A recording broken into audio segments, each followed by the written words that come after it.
একবার আমি একা পড়ে গেছিলাম এবং আমি বুঝতেও পারিনি যে আমার অতটা দেরি হবে ফিরতে। তো বাড়ির ঠিক পিছনেই আমাদের বেজতলার মাঠ বলে একটা জায়গা, আর মাঠের ঠিক পিছনেই জর্জ কোর্ট। তো আমরা বরাবরই শুনে এসেছি যে কোর্টের ভিতর দিয়ে রাতের বেলা হাঁটাচলা করা যাবে।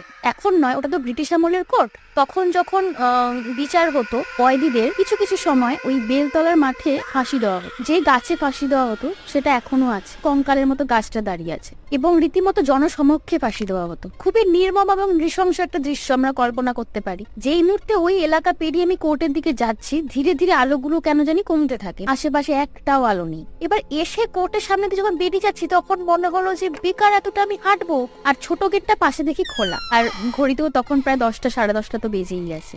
এবার আসার পর থেকে দূর থেকে না অন্ধকারের মধ্যে বট গাছটাকে দেখছি, তলায় যেন ঘন সেই অন্ধকার জমাট বেঁধে আছে। কিছুটা এগিয়ে আসার পর আমার যেন মনে হলো সামনে থেকে টাইপিং এর আমি আওয়াজ পাচ্ছি।